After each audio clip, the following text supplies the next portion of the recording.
Chicos, sin mascarilla. Ya, pero solo por la foto. Sí, sí, sí.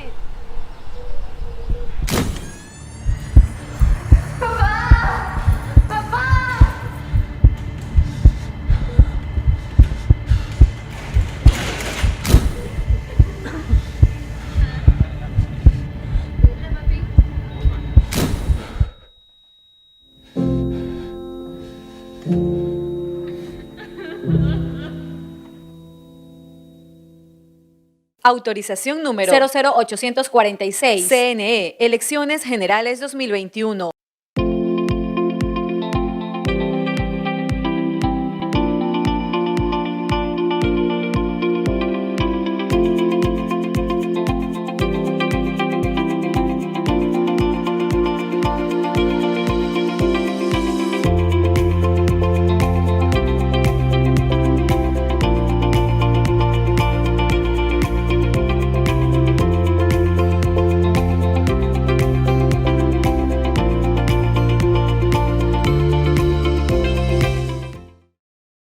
Buenos días, buenas tardes, buenas noches, en el lugar en que te encuentres sintonizando un nuevo programa de La Verdad y la Plena.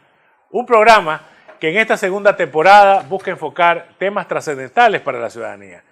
¿Y qué tema más trascendental que este 11 de abril tenemos segunda vuelta electoral?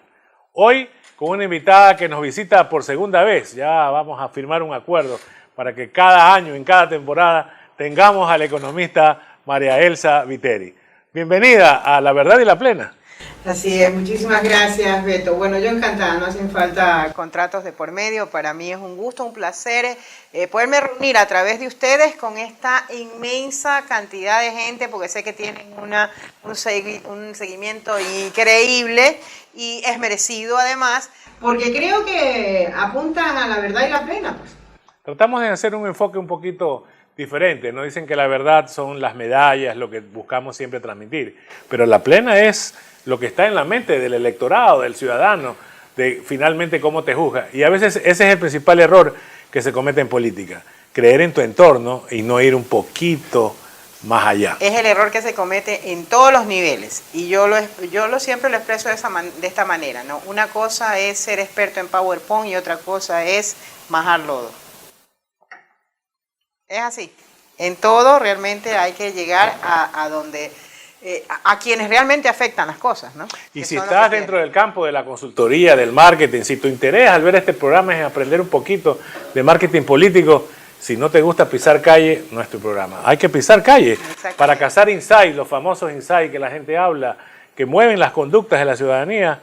Hay que pisar calle. Exactamente, porque nuestro entorno es muy pequeñito. Lo que pasa es que uno cree que es el centro del sistema solar, pues, ¿no? Y cree lo que uno lo rodea es lo que manda. Y no, se equivocan y nos equivocamos, pero a morir. Mi principal inconveniente cuando presentamos resultados a los candidatos, porque nosotros no es que publicamos para mejorar las tendencias o hacer creer que un candidato, no. O sea, si te dedicas a estudios de mercado, lo principal, por lo menos con tu cliente, dile la verdad. Claro. Y a veces nos topamos en que dicen, no puede ser posible porque en las encuestas de carne y hueso estoy muy bien. Pero encuestas de carne y hueso que a veces están dentro del entorno y dentro de un electorado que se ha convertido en casi indescifrable, ¿no? Mira, una de las cosas, y que pasó, pasó, y a raíz de todo este inconveniente que se dio, para mi gusto, a partir de algo que yo considero que inclusive es irresponsable, la notificación del CNE el 7 de diciembre, y tú lo sabes mejor que nadie, con una base muy poco creíble, y sobre todo por las condiciones tan pegadas que había entre los dos perdedores que se disputaban llegar a la segunda vuelta, ¿no? ¿Verdad? Creo que se dio un elemento importantísimo en este sentido, porque ahí es donde tú ves la diferencia entre lo que es la realidad y lo que es un instrumento predictivo que no te da la certeza 100%. ¿Te estás refiriendo al 7 de febrero? Al 7 de febrero. Ah, no, es que te escuché en diciembre, por eso no, sí. no, perdón. Ajá. Estoy, no sé por qué, pero estoy un poco... Fue el 2020 que nos dio un poquito. Fue el 2020 que nos dejó un poco. Es casi como que no me existe. refiero al 7 de febrero, ¿no? Ajá. Porque, claro, lo que tú manejas, y tú lo sabes muy bien, es una herramienta poderosísima, importantísima, pero no hay que perder la perspectiva de que es un elemento predictivo y sobre todo esos espacios que te dicen más menos 3 de variación, más menos, porque todo es posible. Pero María Elsa, ¿sí? eso es permitido en una encuestadora. Totalmente. Pero no en el CNE. Para mi concepto, y disculpa y a la ciudadanía si no están de acuerdo, el CNE se manejó como esas encuestas. El término empate técnico no puede existir en una declaración del CNE. Estoy totalmente de acuerdo contigo y por eso en determinado momento te digo que me parece que el punto de partida de todo esto es lo que yo considero una irresponsabilidad y que tú lo has manifestado muy bien, porque desde el punto de vista de la ciudadanía es irresponsabilidad, pero desde el punto de vista ya de un concepto técnico se trata de que no estaba dentro de su postura o de lo que corresponde al CNE. Ahora, ya podremos en la conversación desarrollar, porque desde mi perspectiva yo insisto, Beto, insisto. El problema es que esto no es casual, no es coyuntural, no es algo que surge espontáneamente. Yo estoy convencida que todos estos elementos son estrategias que vienen marcadas y que de donde vienen y del poder que tienen son capaces de estructurar no un plan A, ni un plan B, ni un plan C, como humildemente probablemente lo tendrán ciertas tendencias hasta donde llega su posibilidad. No, un plan A hasta el plan Z.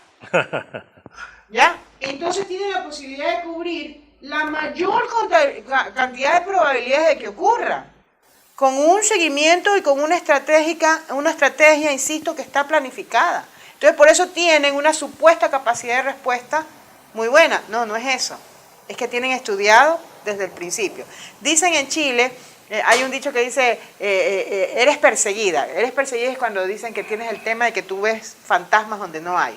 Pero en este caso no son fantasmas. En estos casos son realidades concretas y que de a poco se van cumpliendo. Son esas pequeñas piezas de rompecabezas que te quedan sueltas y que tú a veces dices, ¿y por qué hacen estos comentarios? Y después calzan perfectamente en una estrategia elaborada que se te hacía increíble que pudiera ocurrir en el país. María Elsa, un poco la invitación a este programa y para ver tu punto de vista es porque he visto también en redes sociales, así como La Verdad de la Plena, usted también tiene bastante fuerza en redes sociales, ¿no? Y por ahí veía unos spots donde usted mandaba a estar alerta frente a las declaraciones del tema del ELN, pero sobre todo ahora con esta intromisión, por llamarlo así, de la Fiscalía y el Contralor. Sí, bueno, efectivamente, yo debo agradecer porque la verdad es que la ciudadanía conmigo se porta siempre de una manera muy receptiva, ¿no? Debo decir que me siento pero contenta de poder ser escuchada por la ciudadanía y aprovecho para, como tienes tanta recepción, agradecer de manera especial, de verdad, esa confianza que tienen en mí. Y decirles que en todo caso es una opinión que nace de la sincera necesidad de trabajar por un país y de buscar un mejor futuro. Con respecto a lo que me dices, sí, el problema, Beto, es que sin ir al pasado, que no es un pasado muy, muy lejano, sino que es un pasado reciente, yo creo que hay dos puntos que tú no puedes obviar. Y es el hecho de que desde que comenzó este gobierno, la estrategia ha sido controlar la institucionalidad. ¿A partir de qué? A partir de ese nefasto legado de un hombre que durante toda su vida no tuvo el respaldo popular, pero sí tuvo la capacidad de estar en las decisiones políticas, como fue Julio César Trujillo. Y no es menor recordar que fue él el que permitió en su momento lo que ocurriera con el feriado bancario. Él fue el que hizo legal, aunque permanece siendo ilegítimo, lo que ocurrió en el feriado bancario, que hizo ricos a unos pocos. ¿Sí? Entonces, no es menor. No es que soy perseguida. Es que tienes que analizarlo en su dimensión. ¿A quién convocan? En esta estrategia, de esta traición que implicaba que el pueblo ecuatoriano había dicho sí al progresismo, ¿a quién convocan? A Julio César Trujillo. En un tema que fue fundamental, que fue el Consejo de Participación Ciudadana y Control Social, transitorio, a través de esa consulta que ya hemos analizado. No vamos a meternos en el tema, pero sí hay que dejarlo puntualizado. Y en ese momento, si tú te das cuenta, ¿cuál fue la estrategia? Ir poco a poco en lo que yo diría que era su urgencia y su prioridad. Primero, hacer a través de toda la parte judicial, crear en el colectivo, y que caímos, el hecho de que era sinónimo, Revolución Ciudadana o Correa en sinónimo de corrupción. Y se fue por la vía judicial para supuestamente castigarlo. ¿Amparado en qué? Amparado en el sistema de control, que supuestamente dio las pruebas que ya estamos viendo que todos se han esfumado. El segundo aspecto inmediatamente que trabajó, ¿cuál fue? El aspecto económico. El aspecto económico, al darle paso a instaurar los instrumentos de ese sistema neoliberal ya en la parte práctica económica. Okay.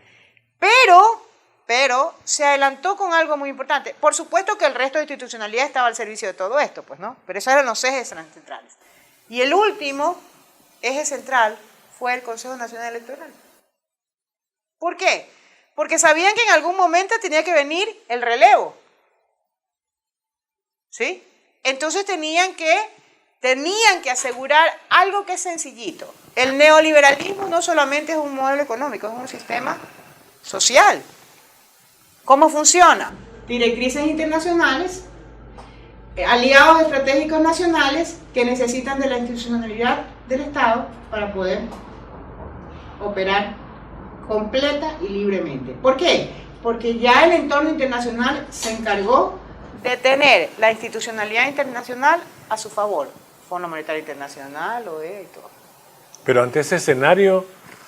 ¿Te das cuenta? Ajá. ¿Te das cuenta contra lo que estamos luchando? ¿Cuál es el problema? El problema es que las fuerzas populares ya hace más de 10 años, hace 15 años, tuvimos un estado de la patria grande, digámoslo así, ¿no? Es decir, como región, tuvimos ya un intento muy importante. Y la estrategia fue en todos los países igualito. Pero creo que si tú lo analizas ahora, tuve una entrevista alguna vez con Rubén Luengo, no sé si lo conoces, un periodista mexicano, y él alguna vez me preguntó y me dijo, ¿qué significa tú, él es mexicano, ¿no? López Obrador. ¿Cómo ves cómo hacer? Entonces le digo yo, más que qué significa, me pongo a pensar, qué pena que no fue unos años antes. ¿Por qué? Porque si tú te fijas, realmente nos faltaron piezas importantes en ese periodo desde el punto de vista de la voz como región. Okay. Como región. Porque yo creo que esto no se soluciona individualmente por país.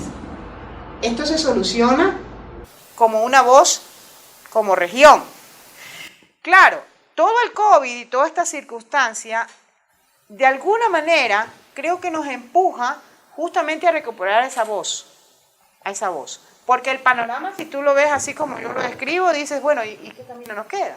Pero lo estamos construyendo. Y por eso es que hay que ver la importancia de las elecciones en el Ecuador desde una perspectiva no solamente nacional, sino desde una perspectiva regional, en una visión de ser una voz consolidada de una América del Sur y de una América Latina. Una cosa que a veces nos damos cuenta también por lo que levantamos en opinión, ¿no? Tratamos de estar en lo que es el conocimiento del elector, del consumidor en general. Cada vez se va perdiendo, o sentimos así, el tema de la ideología, que a lo mejor muchachos como nosotros, cuando éramos más muchachos, obviamente había un tema de ideología, ¿no? Pero ahora hay como una tercera tendencia, ¿sí? Que es la que tal vez habría que analizarla un poco más amplia, ¿no? Una tercera tendencia que tal vez es la tendencia de Herbas. Yo, en lo personal, no la veo tan de centro izquierda o de izquierda, o mira la izquierda democrática. No, es del personaje. Es re derecho. Entonces, ¿el escenario cuál es? ¿No? Tenemos a un candidato 100% correísta, Andrés Arauz. Tenemos a un candidato Lasso que tiene su nivel de participación dentro de, obviamente, algo que hay que reconocer, lo que es el anticorreísmo. ¿Ya? Y que por tendencia natural la va a jalar María Elsa. O sea, es más, miren lo que ocurrió los pocos días que Yacu era el candidato a vicepresidente. Cuando ya no era Yacu, mucha gente que en los chats estaba con Lasso, ¿ya? Y por el interesante esa campañita que hubo en esos 3 días de que Yacu era el que le podía ganar a Arauz, ya la gente que dijo, no, entonces que se quede Arauz, porque el anticorreísmo es mucho más fuerte que el lacismo, por ponerle un nombre así. Entonces tenemos una tendencia ahí que va a jalar, el anticorreísmo se va a identificar, o sea, de una u otra manera algo va a ocurrir ahí. Siento que todavía no hay una medición clara del tamaño de estas dos tendencias, por ponerle un nombre así. Pero hay una tercera, que es una tendencia un poquito, disculpa la expresión, wherever. Donde está Herbas, donde están algunos candidatos. Mira, tenemos un Pedro Freile que queda en 5º lugar, ¿no? Un 2%, pero le ganó a candidatos como Isidro Romero, Paul Carrasco, Juan Fernando Velasco, Jimena Peña, a Gustavo Larrea. Que no llega ni al 1%, ¿qué? Pues no llega ni al 90%, ni al 0.9%. Al 0.9%. O sea, pero que ahora parece que toma el testigo. Claro. De lo que duro para un Paul Carrasco, tantos años de prefecto. Pero y sabes quedó... que el caso de Paul Carrasco yo lo miro precisamente en un efecto que a mí me parece que es fundamental, y es la coherencia. A mí me parece que en determinado momento las actitudes que en el camino de su vida política tomó en determinado momento, levantar una mano, o levantarse la mano con por otro lado, no estar muy serio, convencido en una tendencia, digámoslo así, me parece que pasó factura, ¿no? De hecho, yo siempre sostengo, mira, aquí el problema que tenemos, y tal vez viene de la mano con esa supuesta tercera tendencia que tú manejas. Mira, el problema es que aquí no se necesita indefinidos. ¿Sí? No se necesita progresistas indefinidos, no se necesita derechistas indefinidos, no se necesita. Aquí no es que yo soy progresista, pero lo que pasa es que yo sí soy de diálogo. No, aquí se mezclan las cosas. Yo creo que un político, por ejemplo, por naturaleza, tiene que ser una persona que esté abierta a los diálogos, porque la política necesita de acuerdos, necesita de generar consensos.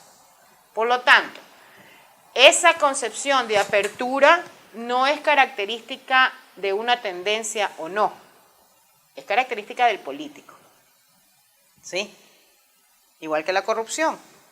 La corrupción no es característica de un proyecto político, es una condición personal. Valórica, y por eso es que está en todos los proyectos políticos y en toda la historia de Juan José Flores, que mandaba la plata de aquí para sus familiares, pues, ¿no es verdad? Y que nace desde el mismo hecho de permitirle, si tus hijos descubren la clave del vecino del Wi-Fi. O sea, así de simple. Entonces, es una mezcolanza. Lo que hay que entender realmente, creo yo, es que tú lo que tienes que tener es una definición de en qué crees o en qué no crees. Ahora, esa tendencia que tú dices, por ejemplo, de Herbas y de toda la cuestión, me parece que estuvo bastante ligada a personas jóvenes, ¿no? Que lamentablemente no hemos sabido educar. Y ojo, yo no creo que educar en ideología es escoger una malla curricular, sentarte y decir, apréndete todo esto. No, eso no es. Es justamente la discusión en términos de qué quiero, porque el sistema de vida es distinto. a tener una profesión, digámoslo así, ¿no? Y me parece que en determinado momento no es un voto seguro, es un voto de atracción de que a lo mejor les gustó que me vistiera de viuda. Que a mí personalmente me pareció horrible, pero bueno, pues hubo gente que le gustó, ¿no? ¿Verdad? Entonces me parece más bien que es una tendencia. Entonces, por eso le puse como supuesta tercera tendencia. Claro, ¿no? Porque al igual que tú, yo creo que es un fenómeno coyuntural que está dado más bien por una condición de marketing, más que por una condición de convicción. Ahora, yo sinceramente creo que aún no haya existido este desvestirse de quién es quién entre la pelea de Yaku y de Lasso. Me parece que para mí, Andrés Arauz tenía todo por delante y tiene todo por delante. ¿Y sabes por qué? Porque, insisto, el votante no es el dirigente. No es el dirigente. El votante tradicionalmente tiene una línea de pensamiento cuando se ubica en tal o cual línea. Por ejemplo, la izquierda democrática. La izquierda democrática. Comenzando que Hervas no es de la izquierda democrática. No es. Tienes a una Vilma Andrade, que todos sabemos que votó con el morenismo. Pero tienes, y por eso estaban como estaban en el plano electoral. Pero tienes toda una historia en donde Rodrigo Borja, ¿contra quién se enfrentaba? Claro. Contra León Félix Cordero. ¿Quién es Lasso? Entonces, ese tipo de cosas a mí me hacen pensar que el voto que está ligado a esta tendencia es un voto más bien que va a reaccionar frente a toda esa historia. Hoy por hoy te cuento que los cuartos de guerra de los candidatos de Lasso y obviamente de Arauz, estos cuartos de guerra que se llama así en marketing político, están estudiando un poco, es un caso de estudio el caso Hervas, porque es un caso de figura, de personaje, más no de ideología ni de partido político, pero que fue importante porque favoreció a una lista que en los últimos años, en los últimos 20 años, pues ya no representaba mayor cosa. Entonces, hoy por hoy están haciendo el estudio del electorado y entender un poco el porqué. Me parece muy bien. Pero yo insisto, o sea, como herramientas y como a lo mejor básicas indicaciones, me parece a mí que va por ahí, ¿no? ¿Verdad? Va por ahí. Por otro lado, en términos de ser joven también hay una tendencia más hacia lo que es Arauz, que también hay que reconocer algo, ¿no? Hay que reconocer que el avance de Arauz en términos de su posicionamiento como candidato, me parece que ha sido extraordinario. Ha sido extraordinario. Si alguien tenía alguna duda, creo que a estas alturas ya no hay esa duda. Y por otro lado, fíjate que el otro sector, que ya hoy por hoy está definido, creo yo, para mí está definido el tema de que Lasso va en segunda vuelta, ¿no? ¿Verdad? Pachacuti, yo sinceramente, ¿cuál es mi análisis? Mi análisis en términos de ese voto. Y creo que los pequeños detalles que se dieron en el momento de la pelea mismo, a ver, jovencito, usted no decide, somos nosotros la base en la que decidimos. Creo que hay una diferencia entre las bases de indígenas y las bases mestizas, digamos así. Me parece que las bases mestizas tenemos menos incidencia en las decisiones que las bases indígenas. Y creo que en determinado momento los dirigentes indígenas hoy, me parece que están un poquito cuidadosos porque saben lo que tienen las bases indígenas. ¿A partir de qué? Mi opinión. A partir de que en diciembre del 2019 las bases indígenas se sintieron traicionadas por su dirigencia. Y ya no les dieron cheque en blanco. Y me parece que inclusive la nominación del mestizo Yaku Pérez, nombre de fantasía Yaku, tuvo serios inconvenientes. Recuerda tú que hubo enfrentamientos en esa definición, ¿no?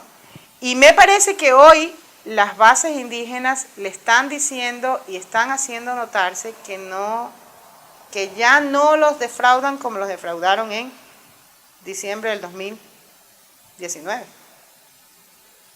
Ojo, porque si tú analizas los planteamientos del pueblo indígena en ese momento era ni un día más este gobierno.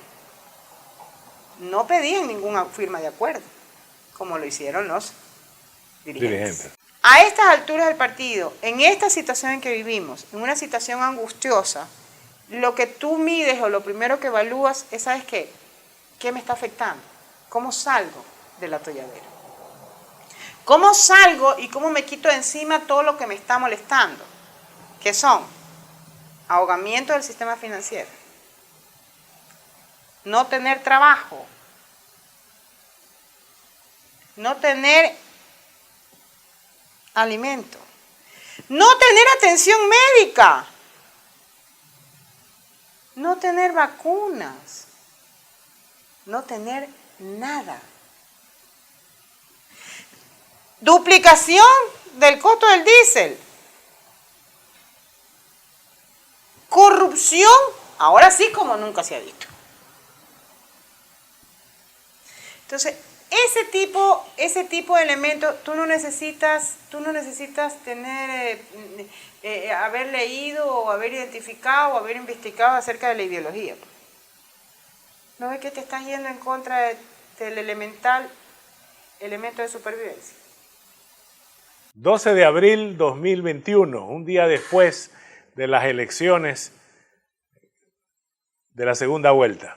Con ese optimismo que te percibo, asumo que vas a estar celebrando el triunfo de Arauz. ¿Tú crees que esos 13 puntos de diferencia? A ver, primero voy a hacerte el comentario de mi optimismo y después te voy a hacer el comentario personal. Ok. Listo. No es que soy optimista. Trato de ser objetiva y te explico por qué. Siguiendo con el análisis de los planes A a la Z, ¿no es verdad? ¿Qué es lo que yo he visto? Yo en realidad estoy viendo que están como gastándose los cartuchos de menos efectividad a partir de que se están cayendo los de mayor efectividad. Y te explico por qué. El primer gran zambombón que nos mandaron, ¿cuál fue? Injerencia internacional. Después de una visita de Moreno a Washington con Almagro. ¿Sí? ¿Qué antecedentes? Bolivia. ¿Qué creo? ¿Cuál fue el resultado? No hubo tomo 2. ¿No hubo? No hubo tomo 2 en okay. Ecuador. Creo que lo cortamos. ¿Y sabes quiénes lo cortamos? La presión nacional. Hicimos una presión importantísima. Y la valiosísima respuesta y apoyo a nivel de voces de peso internacional y de la ciudadanía a nivel internacional. Porque el plan que inmediatamente funcionó, y me salto un plan que yo creo que mandaron ahí, porque esa irresponsabilidad del CNE a mí me parece que fue una estrategia que viene marcada por decir que nosotros como democracias débiles o nacientes todavía resolvemos las cosas por la violencia. Y creo que internacionalmente les dimos con guante blanco y los cacheteamos con guante blanco.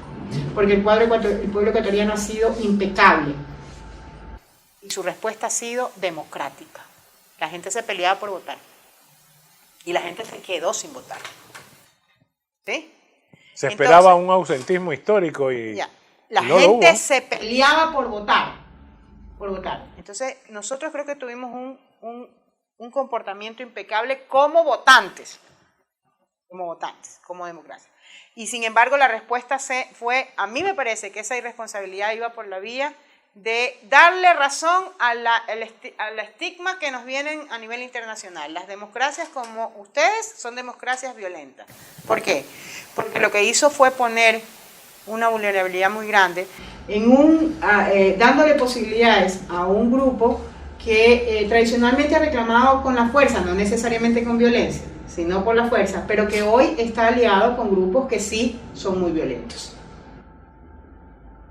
Entonces, saltándome ese escenario que fue el primero, y que creo que de alguna manera se resolvió por la misma pelea interna, digámoslo así, vino el segundo supuesto gran estrategia, que era la injerencia internacional. ¿Sí? ¿Y por qué? Porque ya sabemos qué pasa con la división internacional y con el tema, en el caso de Venezuela, con Guaidó y con no sé qué, y ya sabemos lo que pasó en Bolivia, que hoy ya sabemos que fue toda una mentira y que en algún momento alguien tendrá que responsabilizarse de los muertos de los hermanos bolivianos, ¿verdad? Pero en todo caso, Ecuador no fue el tomo 2 o 3. Sí.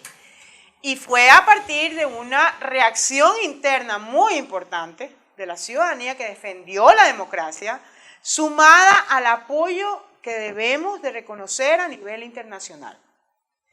Automáticamente, el siguiente plan, y ya probablemente vamos por el plan L, porque a lo mejor hay un plan M, escúchame, M con MD,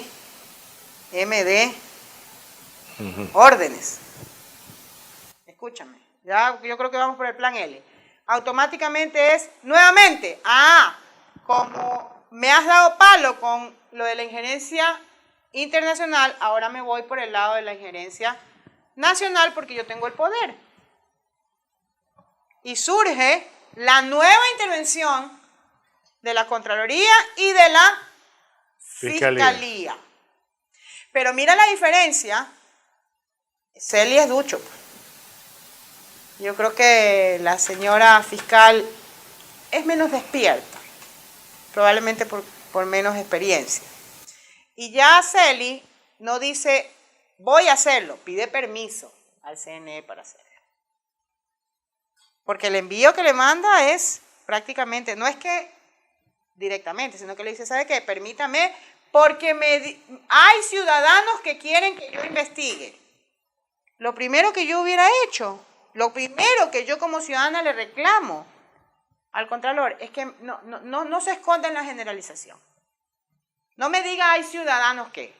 Póngame los nombres y los apellidos de cuáles son los ciudadanos, porque no puede ser que porque 1 o 2 ciudadanos me piden voy a violentar al resto. Igualito como que pasó con el famoso acuerdo que el propio Lazo dijo que era extra legal, fuera del concepto legal.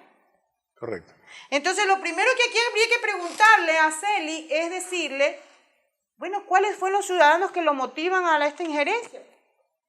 Porque una golondrina no hace verano. Independientemente del CNE que hemos tenido, de las instituciones de las cuales hemos hablado, de todo lo que... Y me quedo preocupado para el siguiente programa preguntarle el plan M, que a veces es el que faltaría. No, pero espérate, disculpa que te interrumpa la el plan M es sencillito. Antes teníamos 3 grados de escolaridad y ahora tenemos más allá de bachillerato. Así se soluciona. Ok. ¿Estás con algún grupo? Quisiera cerrar esta entrevista un poco conociendo cuáles van a ser las acciones. Y lo que iba a terminar de comentar es que de una u otra manera se han ido respetando el calendario electoral. No se ha salido nada por ahí a pesar de la insistencia en su momento de un Álvaro Noboa, ahora de un Yacu Pérez. El 16 de marzo arranca la campaña. Porque creo que el CNE, frente a algo que ya es obvio que la tendencia es la que quiere el pueblo ecuatoriano, creo que recuperaría un poquito, por lo menos la credibilidad. En el plano personal, mira, Beto, yo soy una mujer que nunca, pero nunca he encubierto cuál es mi posición política. Yo soy una mujer progresista, soy una mujer humanista, 100%. Tengo un equipo de trabajo muy pequeño de compañeros. No es que yo mando o dejo de mandar, no, son mis compañeros de lucha. Son la gente que me ha acompañado desde hace muchísimo tiempo y son la gente que de a poco se ha ido sumando. Y nosotros hemos definido claramente, nuestro primer compromiso ha sido con el país, como siempre, con el país ¿Para qué? Para que realmente se respete la voluntad del pueblo ecuatoriano de tener una tendencia progresista, como lo dijimos y lo expresamos desde el 2008, con la Constitución de la República, que lo reeditamos y lo reconfirmamos en las elecciones del 2017 y fuimos traicionados. Nuestra opción no es una opción ni partidista, porque además ya no existe ningún partido que nos represente, ni movimiento que nos represente, ni caudillista. Reconocemos los líderes, pero no los vemos como el centro de, digamos, de la ejecución del proyecto. Creemos que el proyecto político va mucho más allá y lo que se debe entender es que los líderes tienen que estar al servicio del proyecto. Reconocemos el surgimiento de nuevos líderes y vamos a apoyar a eso. A partir de ese momento, a partir del momento en que yo estoy convencida, venzamos, porque ya vencimos el 7 de febrero, y el Ecuador recupere el camino que desde hace mucho tiempo tomó y decidió, en ese momento comenzará una evaluación de quienes están en el poder, comenzará toda una disposición, Beto, de apoyar al gobierno. Pero nosotros no tenemos ningún compromiso ni con movimiento, ni con ningún tipo de dirigente o pseudo dirigente que pulule en el ambiente, porque ahora pululan muchísimo, ¿no, verdad? Nosotros tenemos un compromiso con el pueblo ecuatoriano y con una tendencia que reconocemos en este momento, está liderada por Andrés Arauz. Porque aquí la mayor garantía se llama Andrés Arauz. Hemos estado con la economista María Elsa Viteri. Y no se pierdan el próximo programa de La Verdad y la Plena. Muchísimas gracias, María Elsa. No, gracias a ti, como siempre, un lindo programa. ¿Sí? Muchas gracias.